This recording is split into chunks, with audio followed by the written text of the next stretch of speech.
Welcome to my channel friends. Thanks for joining friends. आज का हमारा टॉपिक है हेपेटाइटिस, जो कि डिफरेंट एग्जाम की होती हैं। इसकी कॉम्प्लिकेशंस के बारे में आज की वीडियो में आप जान पाएंगे। यानी हेपेटाइटिस की वजह से होने वाले मसाइल और पेचीदगियां जो कि इंसान को दरपेश आ सकती हैं, आज की वीडियो में आप वो जान पाएंगे। फ्रेंड्स, यहाँ पर रिक्वेस्ट करना चाहूंगी, प्लीज चैनल को सब्सक्राइब जरूर कीजिएगा। इसके लिए सब्सक्राइब बटन पर क्लिक कीजिएगा, साथ बेल के आइकन पे भी जरूर क्लिक कीजिएगा। इस पर क्लिक करने से आपको हमारे आने वाली वीडियो की अपडेट मिल सकेगी और आप हमारी वीडियो जो है सबसे पहले देख पाएंगे। टॉपिक की तरफ आते हैं फ्रेंड्स कि हेपेटाइटिस की वजह से कौन से मसाइल और पेचीदगियां जो इंसान को हो सकती हैं। हेपेटाइटिस बी और सी की शदीद बीमारी की हालत या फिर बीमारी का जो हमला जो कि शदीद होता है, यानी सीवियर किस्म की होती है।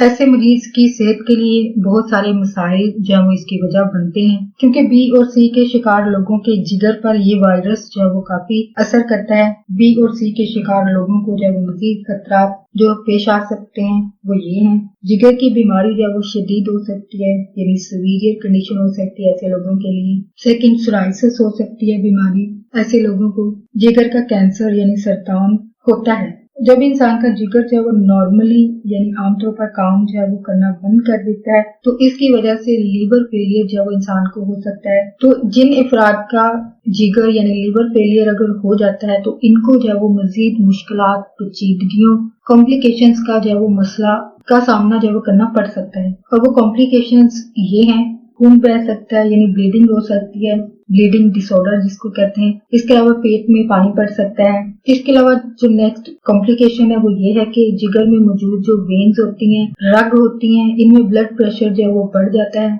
नेक्स्ट, गुर्दे नाकारा हो सकते हैं यानी किडनी फेलियर हो सकते हैं। किडनी फेलियर होता है इंसान को। इसके अलावा जो नेक्स्ट सिम्टम, ऐसे इंसान को जो है वो थकावट, सुस्ती जो है वो बहुत ज्यादा होती है। याददाश्त ऐसे लोगों की जा सकती है, मेमोरी जा सकती है। ज़हनी सलाहियत जो इंसान की खत्म हो जाती है। ये जिस्म में एक जहरीला मादा अमीनिया की वजह से जो ऐसा होता है, जो कि दिमाग के काम करने के सिस्टम पर जो है वो असरअंदाज होता है। नेक्स्ट जो वजह है वो जिगर का कैंसर इंसान को होता है। नेक्स्ट जो सीवियर है या फिर लाइफ थ्रेटनिंग है, यानी इंसान की मौत भी जो वो वाकया हो सकती है हेपेटाइटिस की बीमारी की वजह से, जो कि आई थिंक इस बीमारी क्या हर बीमारी का एंड जो है वो यही है। यानी अगर प्रॉपर तरीके से ट्रीटमेंट जो है वो नहीं करवाई जाती है, तो जाहिर बात है ये लाइफ थ्रेटनिंग होती है। तो ये कोई भी डिजीज बीमारी हो सकती है, हेपेटाइटिस नहीं कोई भी बीमारी हो सकती है इसकी वजह। सो अगर लाइफ स्पैन को बढ़ाना हो तो जाहिर बात है आपको ट्रीटमेंट जो है वो लेने की जरूरत होती है, जो कि सिम्टम्स जो कि इंसान के अंदर जो है वो काफी वाज़ेह होते हैं किसी भी बीमारी की सूरत में। तो आपको जो है वो नोटिस करना चाहिए और अपना टेस्ट जो है वो तसल्ली की खातिर जरूर करवा लीजिए।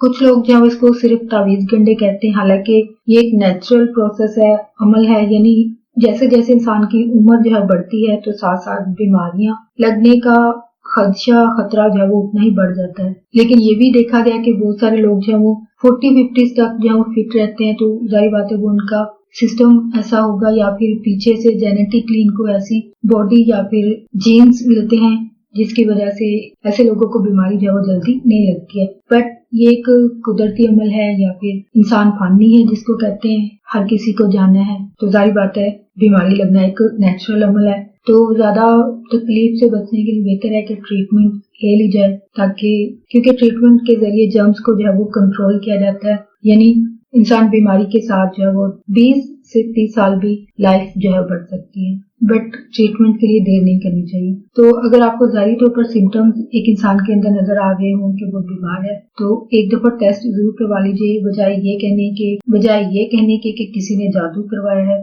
तो बीमारी एक नेचुरल अमल है, तो ये होनी है, चाहे उम्र के किसी भी हिस्से में हो जाए। बट ये हकीकत है, बट लोग मानते नहीं है। अगर आप इस फैक्ट के हवाले से अग्री करते हैं या डिसएग्री भी करते हैं, तो प्लीज कमेंट में अपनी राय का इजहार जरूर कीजिएगा, कमेंट में लिखकर। आप जो भी इस हवाले से समझते हैं या फिर आपका एक्सपीरियंस है इस हवाले से, तो प्लीज उसको कमेंट में मेरे साथ लिखकर जरूर शेयर कीजिएगा। तो टॉपिक की तरफ वापस आते हैं। यानी क्योंकि ये लाइफ थ्रेटनिंग है, तो इंसान इस बीमारी की वजह से इंसान की जान भी जा सकती है। जिन अफराद को बी और सी की बीमारी अगर शदीद हमला हो, तो ऐसे लोगों को जो एहतियात करनी चाहिए वो ये है कि शराब जो है वो नहीं पीना चाहिए ऐसे लोगों को, क्योंकि इसकी वजह से जिगर की बीमारी और लिवर फेलियर जो है वो ऐसे लोगों को हो सकता है। यहाँ तक कि हेपेटाइटिस के इलाज के लिए इस्तेमाल की जाने वाली जो मेडिसिन होती हैं, दवाइयाँ भी जिगर के काम करने के निज़ाम पर जो है वो असरअंदाज होती है, यानी इसके साइड इफेक्ट्स होते हैं। हालांकि ट्रीटमेंट के तौर पर ली जा रही होती हैं, लेकिन क्योंकि आप जो भी मेडिसिन लेते हैं उसके साइड इफेक्ट्स भी होते हैं। समटाइम ये आपकी आईज पर असर डाल रही होती है, समटाइम ये किडनीज पर डाल रही होती है, यानी किसी न किसी अज़ा पर इनके मनफी असरात जो है वो हो रहे होते हैं। बट क्योंकि तो यहाँ पे सेल्फ मेडिकेशन के हवाले से भी कहना चाहूंगी कि अपने तौर पर या किसी के कहने पर कभी मेडिसिन इस्तेमाल ना करें। आप ऑथेंटिक जो स्पेशलिस्ट लोग होते हैं या हॉस्पिटल में जो लोग स्टाफ होते हैं उनके साथ जरूर मशवरा कीजिए, टेस्ट करवाइए, अपना फिजिकल एग्जाम जरूर करवाइए। फिर जब वो लोग आपको सजेस्ट करें, प्रिस्क्राइब करें मेडिसिन वगैरह, वो जरूर लीजिए, लेकिन अपने तौर पर सेल्फ मेडिकेशन बिल्कुल मत कीजिए, क्योंकि ये आपके लिए फायदे की बजाय उल्टा नुकसान होता है। क्योंकि आपके साथ अभी शेयर किया है कि ये मेडिसिन जो होती हैं वो भी साइड इफेक्ट के तौर पर असरअंदाज हो रही होती हैं, इसके मनफी असरात जो इंसान पर हो रहे होते हैं। तो मेडिसिन के हवाले से भी आपको थोड़ा सा केयरफुल रहने की जरूरत होती है। तो टॉपिक की तरफ वापस आते हैं कि हेपेटाइटिस के इलाज के लिए जो मेडिसिन वगैरह जो इस्तेमाल की जा रही होती हैं वो भी जिगर के काम करने के निजाम पर जो वो असरअंदाज हो रही होती है। तो अगर आपको बी या सी का जो वो शदीद हमला हो, यानी सीवियर केस है आप, या फिर सीवियर कंडीशन है, बहुत ज्यादा शदीद हमला है बीमारी का, तो ऐसी सूरत में जब भी कोई मेडिसिन या दवाई वगैरह लेना या तब्दील करना हो तो सेल्फ मेडिकेशन, जैसे पहले भी बात की है, कि खुद अपने तौर पर कुछ ना करें। अपने डॉक्टर से जिसे आप चेकअप वगैरह करवा रहे होते हैं पहले उनसे मशवरा जरूर लें, उनकी हदायत के मुताबिक जो वो अमल करें। तो कुछ लोग जो होते हैं वो फीस की वजह से ऐसी चीजें जो खुद ही कर लेते हैं, खुद ही डिसाइड कर लेते हैं इस्तेमाल करें या बंद कर दें। तो ऐसा कभी ना करें, एक दफा चेकअप जरूर करवा लीजिए। फीस देने से ना डरें, जाहिर बात है वो भी एक जायज होती है। तो जाहिर बात है ये पार्ट ऑफ सिस्टम है, यानी जो एक निजाम दुनिया का बना हुआ है। रिजल्ट के जो जरिए होते हैं, जो कि मेडिसिन के जरिए या फिर आपके चेकअप करवाने के जरिए आपका खुद का भी जाहिर बात है फायदा हो रहा होता है, तो खुद अपने तौर पर कभी डिसाइड ना करें। तो एक एक्स्ट्रा फीस देने से जाहिर बात है आप खुद अपना जो है फायदा ही करते हैं, लेकिन खुद अगर अपने तौर पर कुछ करते हैं तो जाहिर बात है आप जो एक दफा की फीस बचाते हैं वो आप अगली 10 फीसें जो वो खुद ही बना लेते हैं अपनी गलती की वजह से। तो जरूर एक दफा चेकअप करवा लें।